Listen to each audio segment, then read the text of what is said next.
أعوذ بالله السميع العليم من الشيطان الرجيم بسم الله الرحمن الرحيم إن خير الأمور كتاب الله وخير الأدي أدي محمد صلى الله عليه وسلم وشر الأمور محدثاتها وكل محدثة بدعة وكل بدعة ضلالة وكل ضلالة في النار أشهد أن لا إله إلا الله وأن محمد عبده ورسوله أدى الأمانة وبلغ الرسالة وقاتل الكفار وعبد ربه حتى أتاه اليقين. السلام عليكم ورحمة الله وبركاته.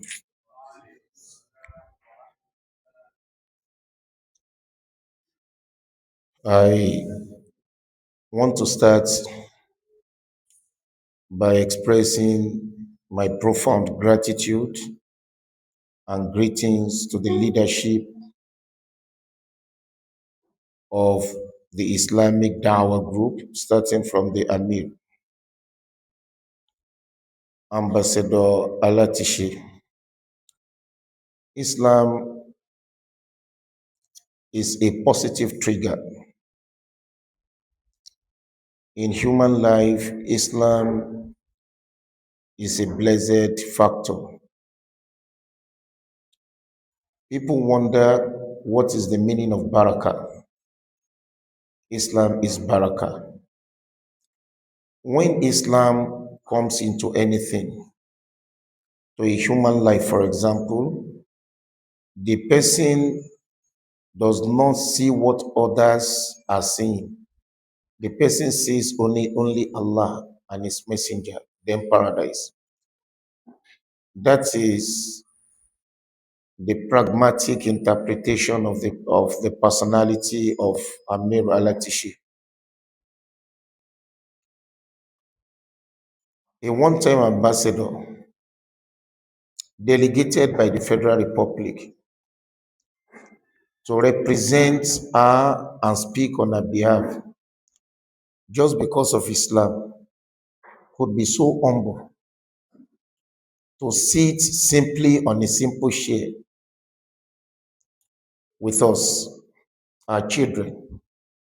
May Allah honor you. May Allah continue to bless you.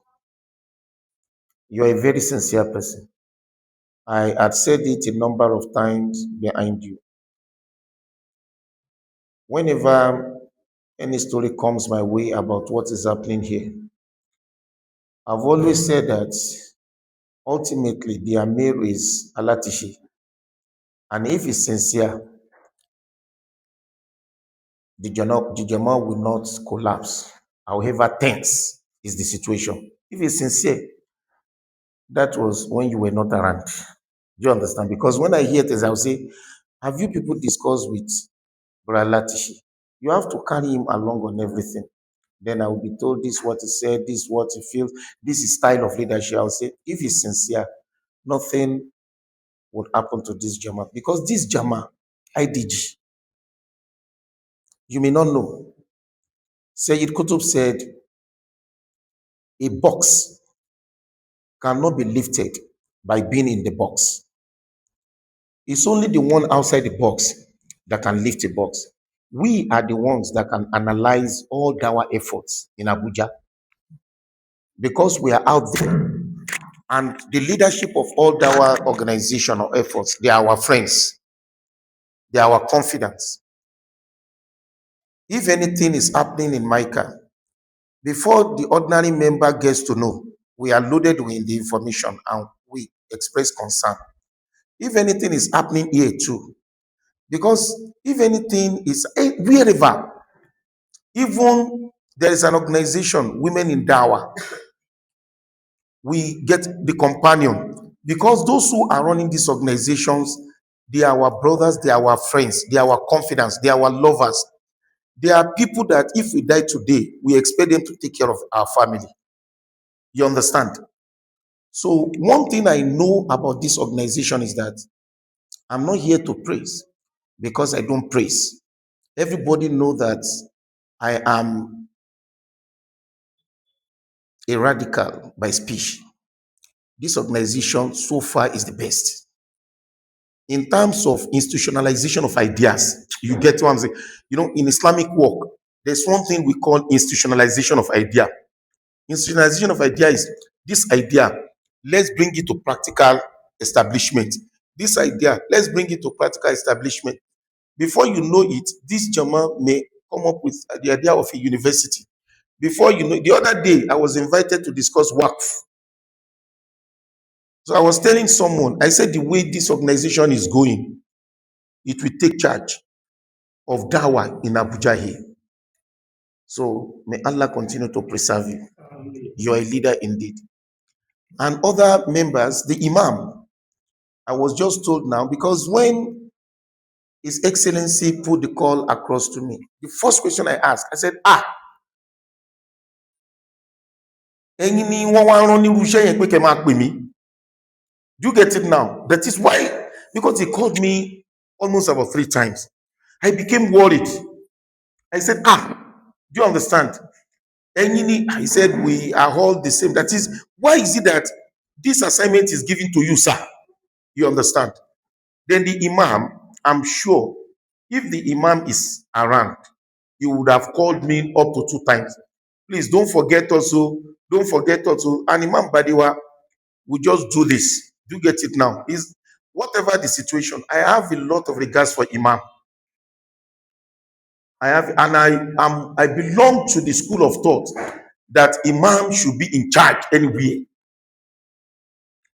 He's not here. May Allah continue to protect him. May Allah preserve him. And also, I can't find my brother here. I ask after him from my friend and my brother. Do you understand? Restless and ever frustrated one. Alaji Mutiu Odeladi. May Allah preserve him too.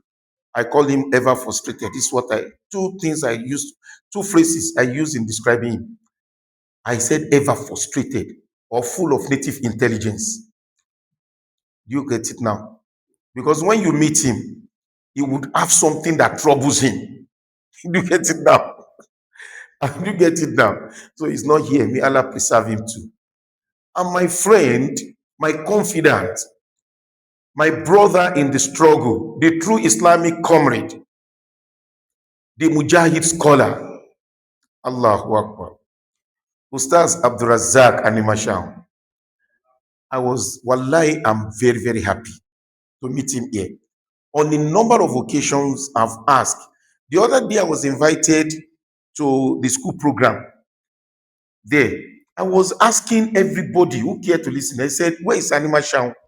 The point I was asking, someone was now telling me, is it Animasham you came to do lecture? I said, it will be unfair for this Jama to leave out our brother. I said, I've never come here. I've never seen him since I've been coming. So when I came in and I saw him, I became extremely delighted. Ustaz Animasham, Allahu Akbar. The man always with the sword on his shoulder. If it is just a little spark for the struggle, he is in the forefront of the battle. May Allah preserve you, sir. May Allah honor you and other brothers too. We are asked to discuss Makhraj. Makhraj, a way out. You know, until the synopsis of this lecture was sent to me, when I got the topic of Makhraj, I thought the intention was that I should come and talk about the last chapter of my book, Where is Allah When It Hurts? Where is Allah When It Hurts? The last chapter is titled Makhraj. So that was, and that I may refer to Makhraj in human life, personal sense of Makhraj. But when the synopsis was sent to me, I realized that we are talking about corporate Makhraj. Our Makhraj as a Jama, as an organization, as a society, as a community, the Muslim world, the world at large, what brought this idea of makhraj? Everybody knows that the world is in disarray. There are 65 years old people among us, there are 70 years, there are 80 years, there are 40 years, and there are these our children. I may go to tell you that we, those of us who have crossed 50 and close to 60, since we were born and we became conscious of our existence, we had been made to realize that there is a necessity for makhraj, a way out. That means there has been problem. The world has been in disarray. The world has never witnessed peace. If you ask the 80-year-old, the 90-year-old, the 100-year-old, they will tell you that since they were born, the world has never witnessed peace. And Muslims have never found it easy. So we are talking about makhraj. Whenever we find problem anywhere, as Christians do, we place the blame quickly at the doorstep of shaitan. That's what we do. Anything that we do stupidly, a Christian pastor's wife lured a 13-year-old into the church inner room and asked her husband to defile the young girl. So when they were caught, the husband and wife, it sounds stupid. The husband and wife, then I listened to both of them. They said it's the handiwork of the devil. I tried. I went into a deep thought. I was trying to really situate it. How did devil come in here? Is the devil. So if we say that the world has not been in peace, the world is in disarray, Muslims are messed up in the world, we always place the blame at the doorstep of shaitan. It is partly true, but it's not all true. It's partly true because our forefather, Adam, alayhi salam, at the dawn of creation, the first trial Allah gave him, or to which Allah exposed him, was in the hands of the archdevil, shaitan. And it was because shaitan was displeased with the judgment of Allah at the dawn of creation. With the Quranic narrative, angels and Iblis created by Allah, and Adam was subsequently created. Allah now asked them, is judu li Adam fasajadu illa iblisa aba wastakbar. Allah asked all of them to pay obeisance to Adam, which they all did, except the archdevil, shaitan. He refused. He did not prostrate to Adam. And Allah asked him, why didn't you prostrate before Adam? Quran says about wastakbara, he refused and he was arrogant. And he tried to bring about a display of syllogism. What was his logic? He said, khalaqtani min nar wa khalaqtahu min tin. You created me from fire and you created him from tin, mud, something watery. And ordinarily, when you look at fire, it is easy for you to sleep in the mud. It is easy for you to play with the mud, but nobody can wait to be consumed by fire. Fire seems to be hot, right? That was the basis of Shaitan's logic. And since that day, Ali Sobuni said that Allah weakened the power of fire in the hands of water. That however big is the fire, with an oceanic anger, The first thing Allah did was that underneath the earth, underneath water, there is fire. That is the first conquest. Then the second thing is when there is fire and you put in water, what happens? It is extinguished. Now fire conquers. But because Adam disobeyed and Shaitan disobeyed Allah, Allah now sent him out of paradise. Because of who? Because of Adam. So before he left, he was already going. The scholar said he turned back. He said, Fabima aguwaitani la qu'adanna lahum siratakal mustaqim. Now that you have humiliated me, you have disgraced me because of Adam, la qu'adanna lahum, I am going to wait to waylay all the great grandchildren of Adam. Two things are inclusive. Lam al-amri, or lam al-qasmi, is the lamb of swear. La quadanna nun tawkid in ilm nahw, in Arabic syntax. That la quadanna lahum, I must necessarily waylay them. I will wait for them. Siratakal mustaqim, on your right path. So there is another verse that says, I will stand waiting for them on their left hand side, on their right hand side, in the front and at the back. And most of them will not be grateful. So that was when Shaitan started the endless war upon humankind. And in every generation of man, we have seen the handiwork of Shaitan. And because Shaitan works to distract man from the path of Allah and to lead him to hellfire, Allah now sends his messenger from time to time. When Allah sends the messenger and they lead people away from Shaitan, later, when the messenger leaves, Shaitan will distract people again. Then Allah will send another messenger to reform. Then after the Holy Prophet Muhammad, Allah started bringing up reformers. So partly, we can say that the problem of mankind is on account of satanic manipulation. Partly. But again, we can also say that this could also be traced to the dawn of creation. That man is inherently evil, but not all men are evil. Look at this, the story of Qabil and Habil. They were two children of Adam, as amplified in the Quranic narration.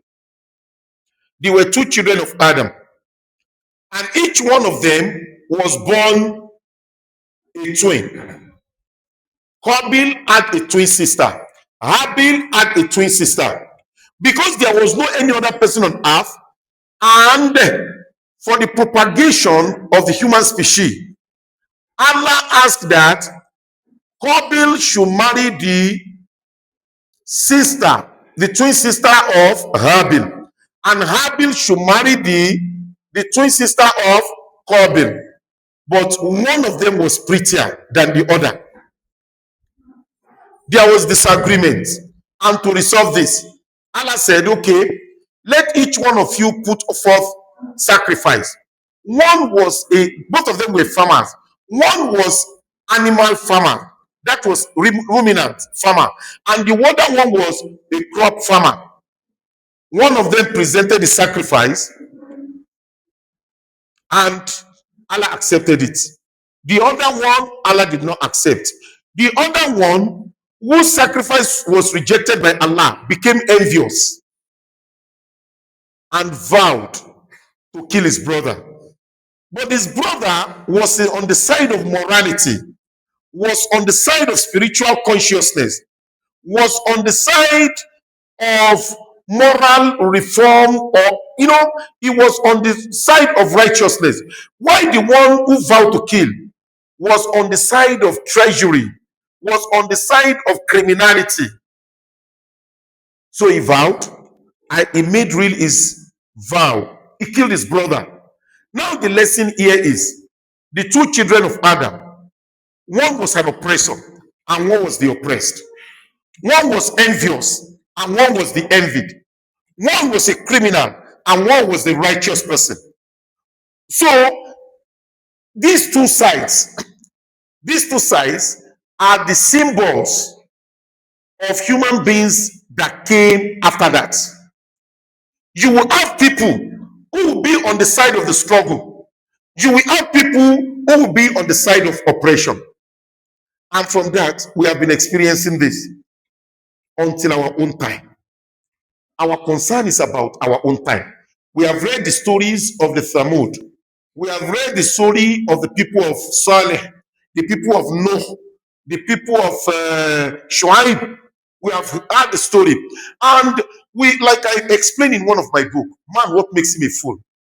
I said in every generation, there will be a certain man called a wise man of piety. A wise man of piety. And in that generation too, Allah will produce another man who will stand parallel on the parallel side to the wise man of piety and who happens to be an intelligent fool. Or, like a chapter in that book, Wise Ignoramus. An intelligent fool because he's an oppressor. He champions evil. And he would always appear or pretend or display intelligence. He claims to be intelligent, but the way he applies his intelligence is actually a fool. In the time of Musa was Pharaoh, who was an intelligent fool or a wise man of or a wise ignoramus. Why in the same age was Musa alayhi salam and Harun, but Pharaoh was not the only intelligent fool of that era. We also have Korun. You know, we have Korun. We also have Balaam. Balaam symbolized how to be an intelligent fool with your knowledge. You are a scholar. But because with your knowledge, you misguide, you mislead, you are an intelligent fool. Now, Balaam bon Bahura is symbolized that. Again, Korun represented how to be an intelligent fool or a wise ignoramus with your wealth, with your money. And Pharaoh represented how to be an intelligent fool with power. But Musa and Harun, no duplication. They were both wise men of piety. And in every generation, in the time of Ibrahim, alayhi salam, you heard about Namrud and a lot of them. In the time of Ibrahim and in the time of the Holy Prophet Muhammad, there was Abu Jahl, there was Walid ibn Mughira. Okay, let me give you a very good example. Let me display this idea of an intelligent fool, wise ignoramus. I derive it from the personality of Abu Jahl. Abu Jahl at birth was named Umayr ibn Hisham and he was nicknamed Abul Hikam, the father of wisdom, because he was an orator. If he spoke, everything would be silent, including trees and birds. And to the Arab of Jahiliyyah, he appeared most knowledgeable and most intelligent. He understood Arabic, his semantics, lexicons, and his syntax. That was Abu Jahl. This had learned from the poetry of Muruin al-Qais, poet of the ancient Arab. Now listen to this. Abu Jahl was assumed as Abu Hikam. That was his original name. But with his display of ignorance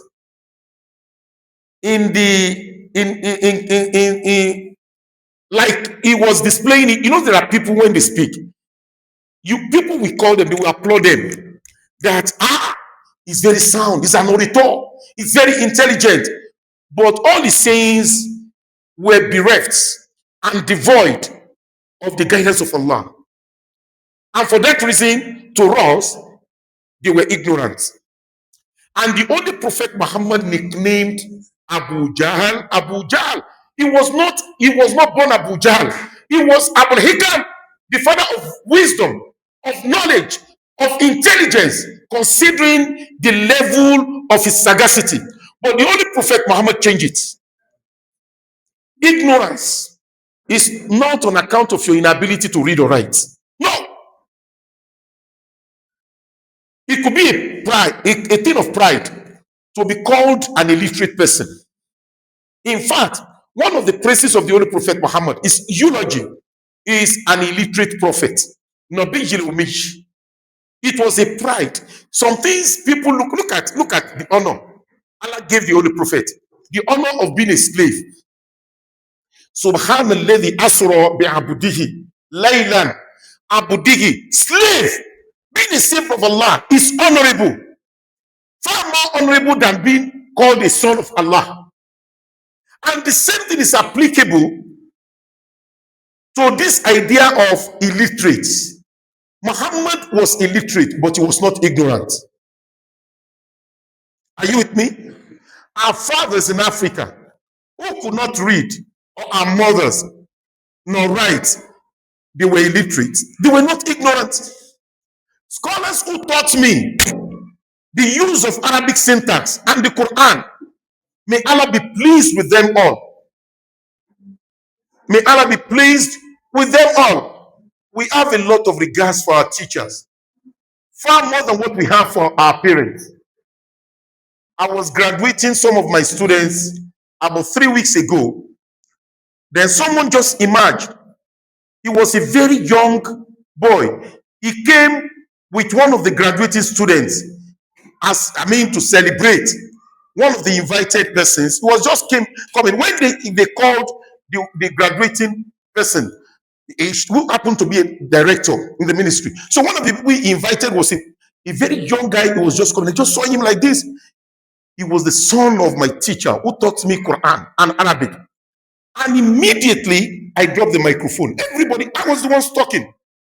And the countenance, the whole place changed. And I had to formally announce that my teacher is here. Wallahi, I graduate. This boy was not born. The day when I was having my Thanawiyah, he was not born. And when I graduated, I witnessed how he was growing. I didn't know how he found his way to Abuja. Then, to give the certificate, I handed over the microphone. After announcing, he was the one that gave the certificate. And when he was leaving the stage, immediately I counted 30,000 naira, new note. I put it in his pocket. And everybody saw me that even I couldn't stand straight again.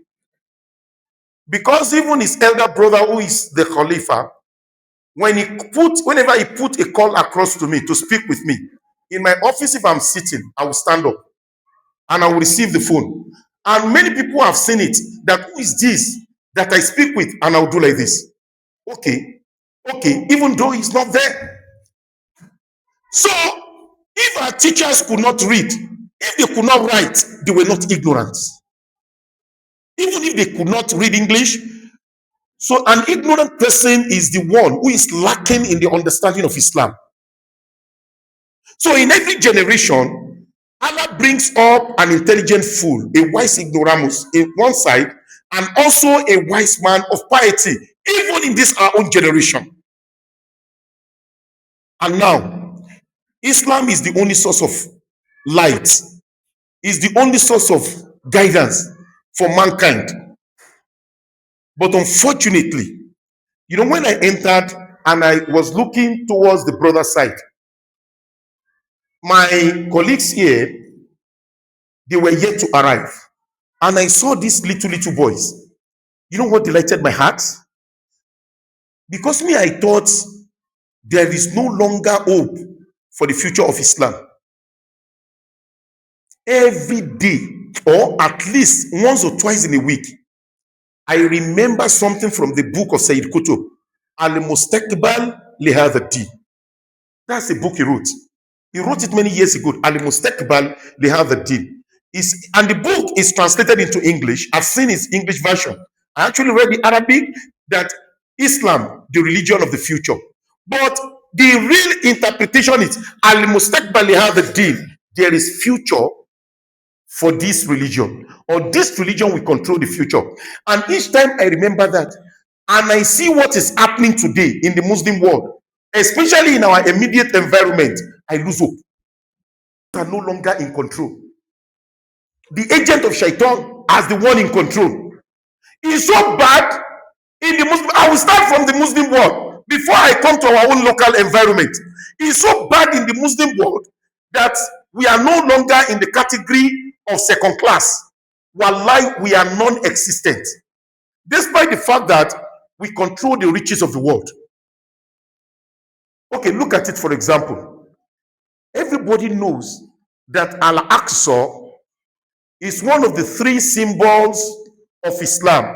It's one of the three holy sanctuaries, Al-Aqsa.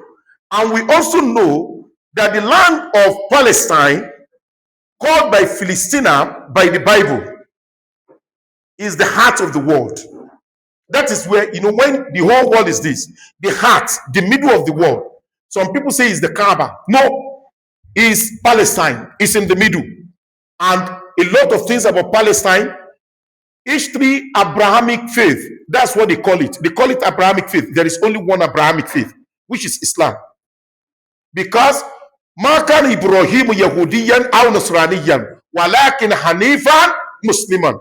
Ibrahim was neither a Jew nor a Christian. He was indeed a Muslim. So there is only one Abrahamic faith, which is Islam.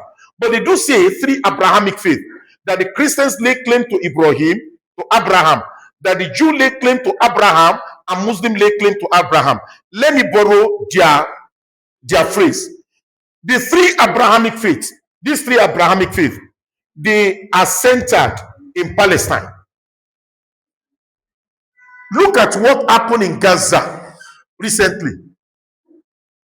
Look at the level of destruction. Look at the extent of that killings and spillage in the Muslim land of Palestine. I want to assure you that wallahi, I'm not talking about UAE. You see that UAE, there is a country they call UAE. That is Dubai. I'm not talking about that one. Leave that one apart.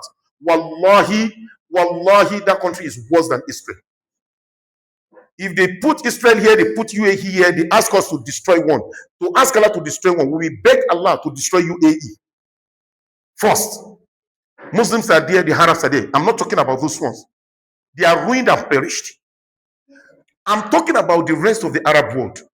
Whether Egypt, Bahrain, Saudi Arabia, Qatar, Oman, those Arabs. Let me leave the Ajami Muslims like Indonesia, Pakistan, Turkey, the north of Nigeria, Malaysia, and those are we call them the Ajami. But let's talk about the Arab, the collection of the Arab territories. Each one of their leader, and all the leadership in each one of this country was not happy with what happened in Palestine. You don't know the affair. Let me give you a very good analogy. Assuming you are a father, or these are fathers, and some people are killing your children. They are slaughtering them one after the other. What do you think could happen? There are three fitna. Number one, fathers are standing and mothers, and they were taking their children and slaughtering them, putting their dead body like this, slaughtering them. Three reactions. Look at these three reactions. It is possible that this father will say, look at it. Why are you killing our children? Why are you killing our children? It's not good. You can't be killing our children. That is one reaction. Put that one aside. There's another reaction for the fathers to go and hold the hands of those who are killing. Bring up the sword themselves. You are killing our children. No, you have no right. You can't play to fight. That's the second reaction. Now, there is the third reaction. The third reaction is they are killing those children. They are killing them. And when those who are killing are coming, thank you. Wallahi, the third one is what happened to the Muslim world. Are you with me? The third one is what happened to the Muslim world. They dare not come. Wallahi, they were not happy. Many people said, Egypt is supporting them. Saudi is supporting them. I'm not talking about masses now. Masses are not happy at all. I'm talking about the government. And it's so bad that the chief of the murderers who are killing your brothers and your children now pay you a visit. After you welcoming him, throwing up party, nourishing his ego, you are now giving him trillions dollars of aeroplane, plenty of gold and money. The president is killing, and you are not happy. You are now appreciating him. And he was returning back, and he was very happy. That is, it has never happened in the Muslim. Let me give you an example. I've read, one of my children came in one day. Dad, he said, Daddy, I don't know what this thing that is happening in Gaza. Can you compare it with what we studied about the Mongols and the Muslims? Which one is worse? Let me tell you what happened during the Mongols. Muslims were completely demoralized. When the Mongols come with their sword, they say, Muslims, come, kneel down. We want to cut off your head. We want to behead you now. They will now use one as example. They will cut his head. They will say Muslims should kneel down. Muslim men, able-bodied, they will kneel down. They will now say this sword is not sharp enough. Wait, we are coming, want to go out. Nobody is guiding them. And they will go for hours looking for sharp sword. And Muslims were so demoralized, demobilized, that they will remain like that with fear. Instead of, even if you cannot fight, to run away, they will never be able to run with the level of fear. Can you understand? Now compare that. My son was now asking me, this one and this one. I said this one is worse. Because the Mongol, in those days, Muslims did not compensate the Mongols for killing them. Today, look at when Trump went to the Gulf. He returned with plenty of golds, with plenty of money, and the kind of aeroplane they never have. And he gave them. And it's so bad, he went to collect jizya. Do you know why they were giving him? Do you know what he said? They were thanking him that for protecting our territory. And Trump was saying them that, don't worry, I'm going to protect your territories. Nobody, the terrorists will never have anywhere. Our military base are here. We're going to protect you. And the purpose of paying collecting jizya from the kuffar in the Muslim land, in Darul Islam, the purpose is to protect the kuffar. Now we are paying jizya to the kuffar to protect us. And we are killing our brothers. So I don't know if you understand that. That is one. Can we now hold Shaitan accountable for that? We can't hold Shaitan. Number two, our wealth. Do you know how rich are Muslims? Muslims are so rich that those things you may not find in Europe, you can find it in Dubai. I visited a place in Dubai, they call it Marina. Subhanallah. As I entered Marina, have you been to Marina before, sir?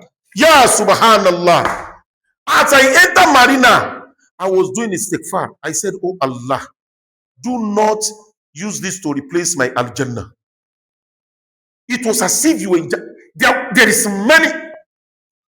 And as you find money in the Gulf, you find extreme poverty in other parts of the Muslim world, in some part of Pakistan, in Niger, in Chad, in the north of Nigeria, in Yemen. So, can we also hold Shaitan accountable for that? No. I will tell you whom to be held responsible. Then number three. Let's now say Sayyid Qutb said, I'm sorry, People no longer quote Said Qutb. They are afraid because he has been blackmailed. The Salafists have run down his message and they have said a lot of nasty things about him. But I still insist, even though I have my own thoughts about some of his questionable words, but I still owe him in high esteem. He was an intellectual. Said Qutb said that he said, brothers, let's confess. In the modern day, the West has gone so far. They have gone far in science and technology. He said, and with their military armament, they have gone far. He said, but there is one, he said, Muslims can still go a little. We can still make effort to reach them or nearly reaching them. He said, but there is one thing they can never have, but which the Muslims have the prospect of having. Said Qutb said, it is spiritual growth. A kafir cannot grow spiritually. Are you with me? So what is now wrong? That let's say that we have lost everything and we cannot match our enemy with anything. What about our spiritual growth? Have we nurtured ourselves to be upright Muslim, to be spiritually strong? The companions of the Holy Prophet Muhammad, they were going on war and they got to a place full of water. It was just water, deep water, and they did not know how to go about it. It was only their Amir who observed 2 rakah, not all of them.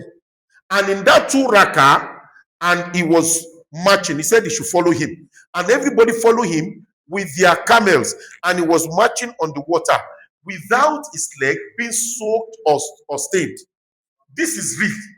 Many things have happened. In fact, we are even talking about that. Recent time here, the Afghanistan jihad, the one with USSR. I read a book of Abdullah Azam. The book is in my office. Abdullah Azam. Abdullah Azam said the first time that he was struck by fear of reality, that they were actually on the truth, was the day that one of them from Peshawar died in the war front. And when he died, and they went, he said, whenever anybody died, martyred, they will go and tell his parents before burying him.